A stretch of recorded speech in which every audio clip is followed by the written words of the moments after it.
Sophia and Conrad. We wanted to thank you for watching part 1 of the Brown Cabinet series. It's a 2-part mini-series. And in this part, you get to watch the fun part of restoring furniture, which is choosing paint colors, choosing an interior design, and decorating and doing final touches. So please give me a like, a comment, and a subscribe. Definitely a subscribe. You're not going to want to miss what I have coming up. So yeah, stay tuned and thanks for watching. Can you say hi? Can you smile? Can you smile? You dare to smile, ticklish boy. Thanks, guys. So what I did is I took a piece of paper, I traced out the inside of this area, and I had to account for this notch thing that's right here. And then I put a drill, I drilled through it, and then I did kind of like an inset here so that the bolt could get in. And then I just bolted it with the pre-existing hardware that these things came with. And this is like super snug. I was thinking about, doing like a layer of liquid nails on the bottom, but I kind of really want to maintain the integrity of this cast iron foot. So like right now you can see here that they use some kind of epoxy or something, and it's just gunky. So I really think I think I'm going to be able to get away, because I can't even, I can't manipulate this. So I think just doing this, I'm going to be able to get away with it, because I really don't want to gunk these things up, because they're just, I think they're gorgeous. So let me take you over to our sweet little cabinet here. So I've got to maintain this 90-degree angle with this guy. And I'm trying to keep it as, as flush as possible. So right here it's level, and my goal is to keep this knobby right here in line with the rest. So right there. So then what I'm gonna have to do is on the inside here, where the door is, I'm actually able to screw through this. It's about 1 inch thick wood. Screw through and then to hit this top plank of wood that I just got.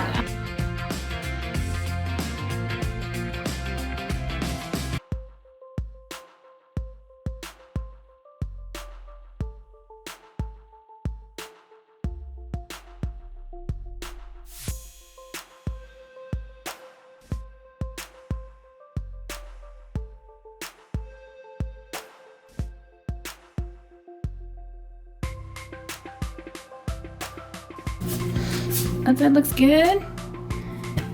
Okay. Conrad's awake, so putting on my mommy hat. Let's go feed a baby.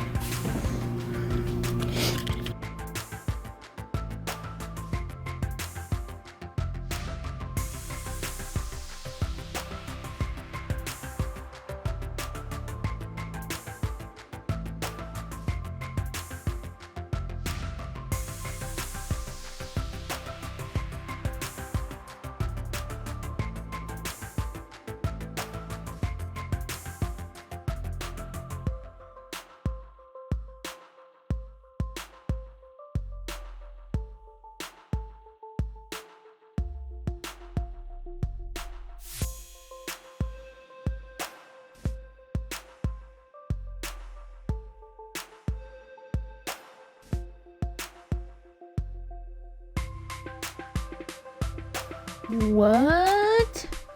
Oh yeah. That baby is flush and level. I am so happy this thing is level. I've been trying to think about how I was gonna make it level to make sure everything was nice and flat and even. And finally, thank God, I was able to do it. I'm super stoked. So now the kind of obvious elephant in the room right now is this nasty gap. I don't like that at all.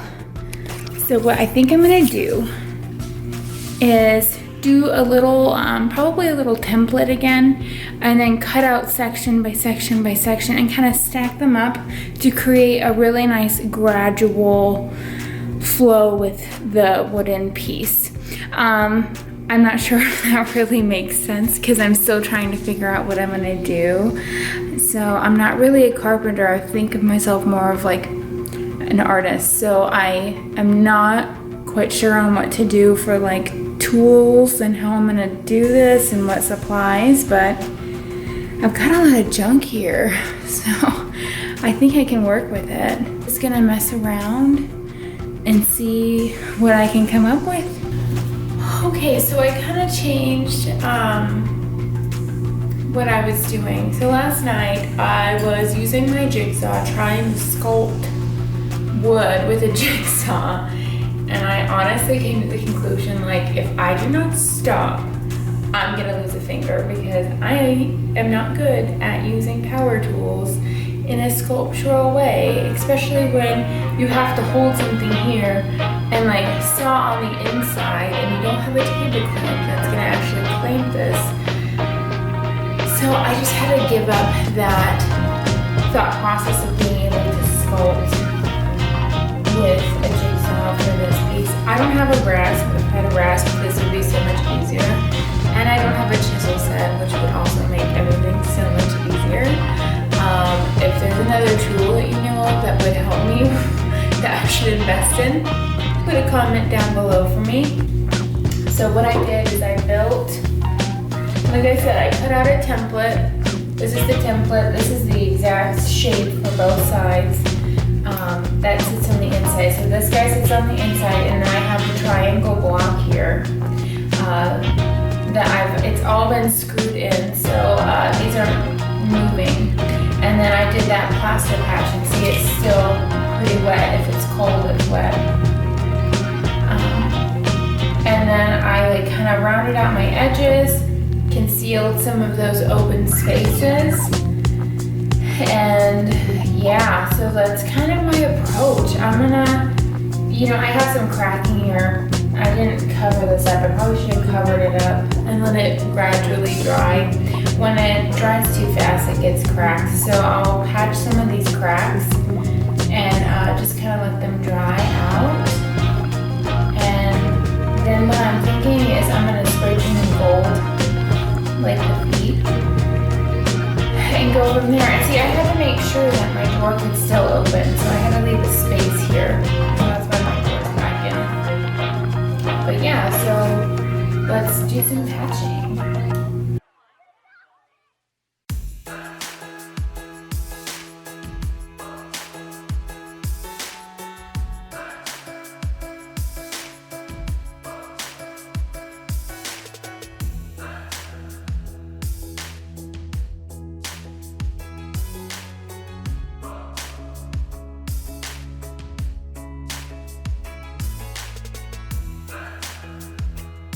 So once that dries, I'll let it dry for like 35 minutes. Then I'm gonna do some sanding and smooth it out and then paint it. So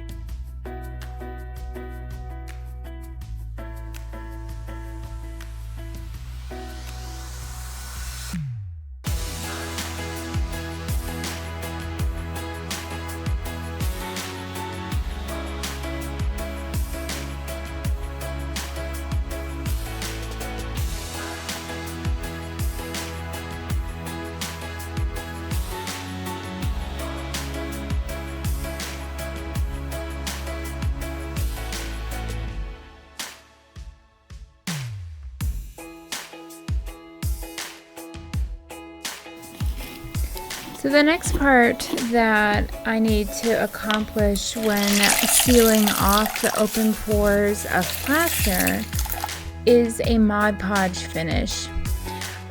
The Mod Podge does a great job of making that hard exterior so it won't chip. It also fills in those micro cracks that are just inevitable with plaster. So yeah, I'm just giving it a good clean to keep those cast iron feet as pristine as possible.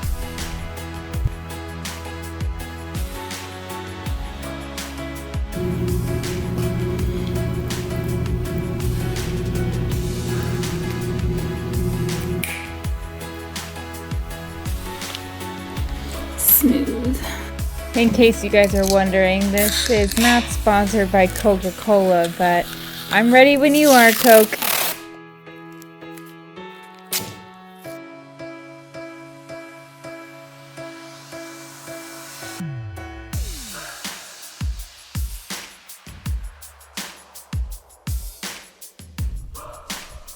I'm making sure that I have a really good tape job here. You know, when you do projects like these, you don't want to have to do the same work over and over and over again. So I'm just making sure everything's covered so that I don't get overspray when I'm using the Rust-Oleum Gold metallic spray paint.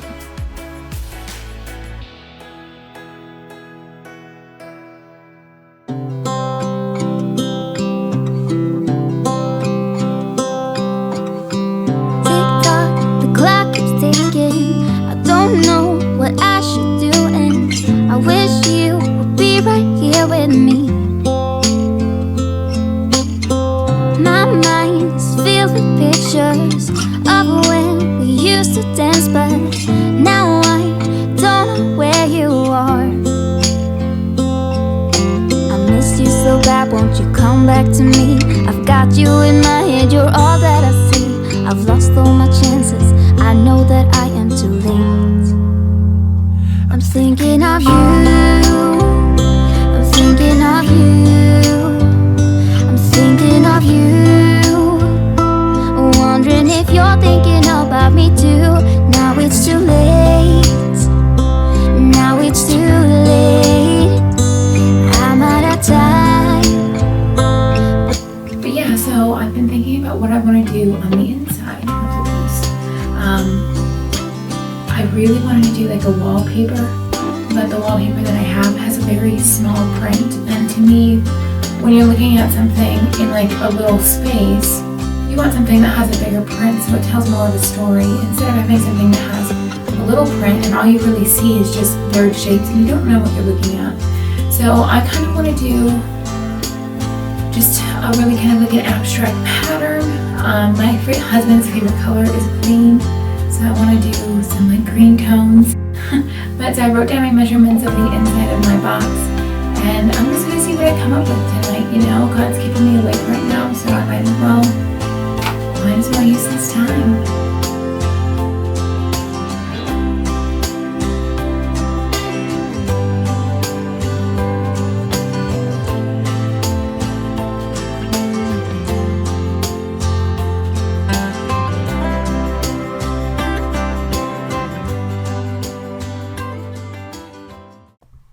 Yeah, nothing has changed, guys. I'm still looking for everything that I set down. I have no clue where my scissors are ever.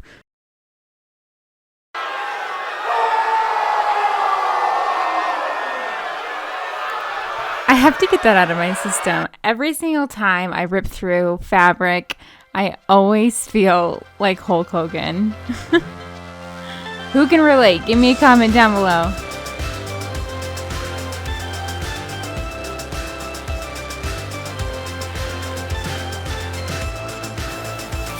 Got my colors selected, and I'm gonna mix up 3 tones of green.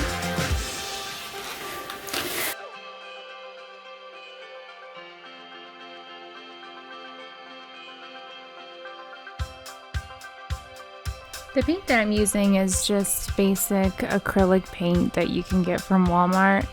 And leave me a comment down below if you know what project that roll of canvas is from. It should look very familiar.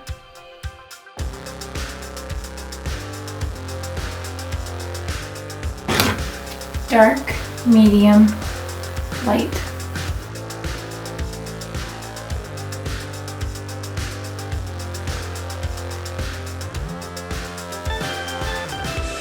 To do this design is very simple. All I did was basically create a blob of your dark green or whatever color you choose to do in kind of a wiggly formation, and then I just gradually worked out from darker to lights as you go out from the dark blob.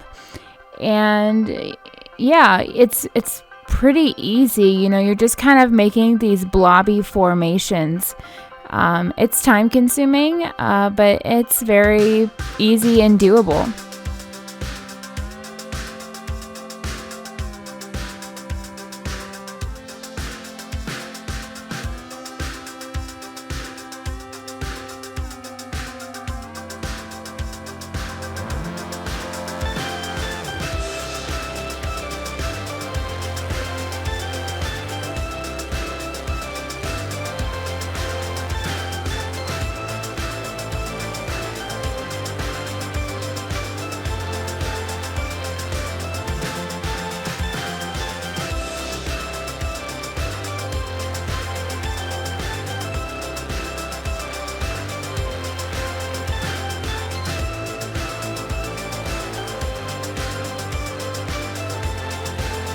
Next, I took gold acrylic paint and did kind of a geode inspired center. The geodes usually have like the metallics and the bright shiny stuff, but then to me it also kind of looks like the inside of like a log when you cut it in half and you can see the rings of like a tree. So it kind of looks like that to me too. So this feels very earthy to me and like an organic fluid shape, and I love how this turned out.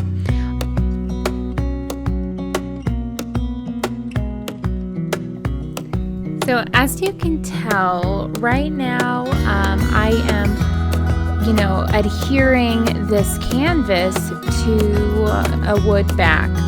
I'm just using Mod Podge that I made at home. You can take Elmer's glue 50-50 with water and put it on your canvas like I have here, and it creates Mod Podge. It's pretty awesome because Mod Podge, that little bottle that I had, was $8 or $9, but you can get a gallon of Elmer's glue for $9. So you could really stretch your dollar by just making your own Mod Podge. So I put a layer of Mod Podge on the bottom, and then I put a layer of Mod Podge on top. And what's great about this Elmer's glue is that it's super duper strong and it dries clear, so you don't have to worry about any kind of milky, filmy finish on the top of your piece. Apply it liberally and you're gonna have a great result.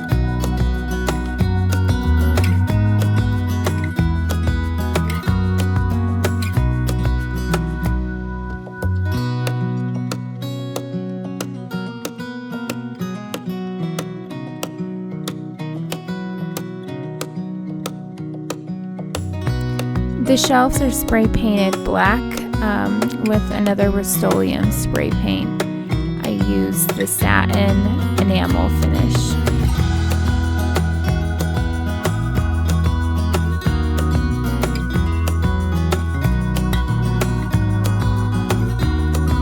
I kept running out of spray paint out of my can, so I had to go to the store and get some more.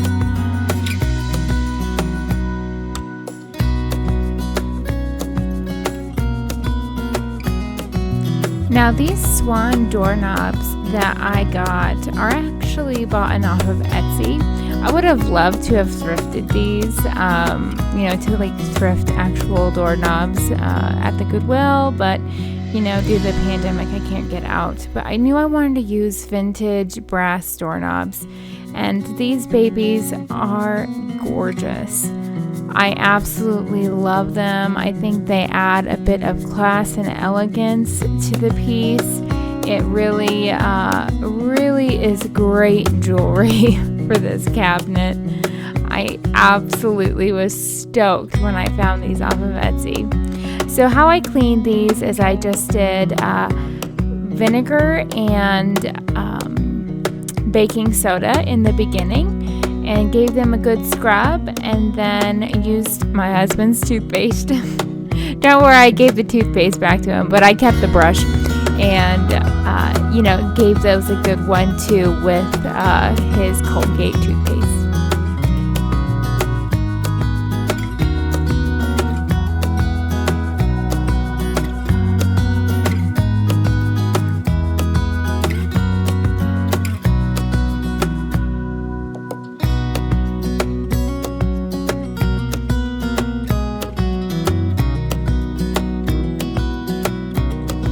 We are nearing the end. The paper is up, the shelves are done, the swans are installed, and now comes the glass. The glass is held in by this, it's kind of like it's a back frame, and I just had to put 2 sides of it together so I could slide it in and then place the other 2 sides.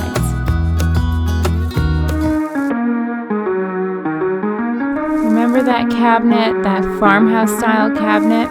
Well, it doesn't look like that anymore.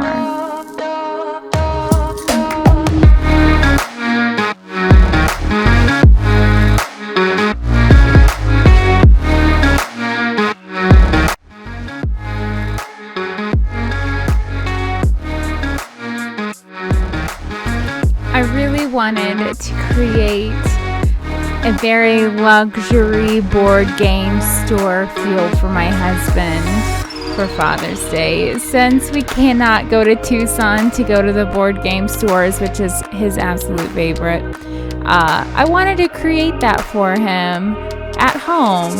And so I've placed a couple of our favorite board games. This isn't all of his board games. He has another credenza filled with board games, but I just really wanted to do this for him. And plus I got to display some pretty little brass pieces of mine.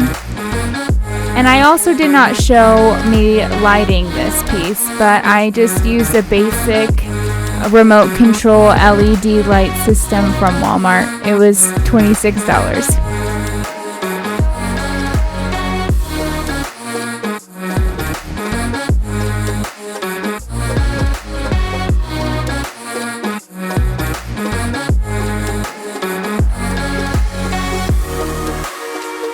I took scrap material that I had cut off from the ends and put it on the drawer bottom.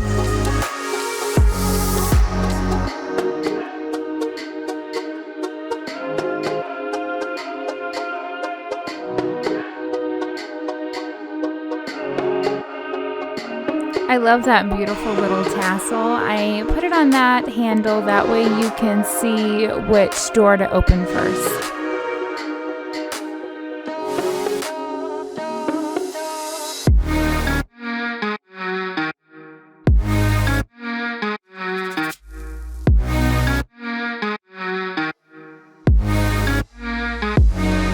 Thank you guys for watching the video. I hope you all enjoyed it, and I hope it gives you kind of some ideas on how to take something that your spouse loves and stylize it to fit, your style. Because we can't change them, ladies. We can't change them. We can only work with them.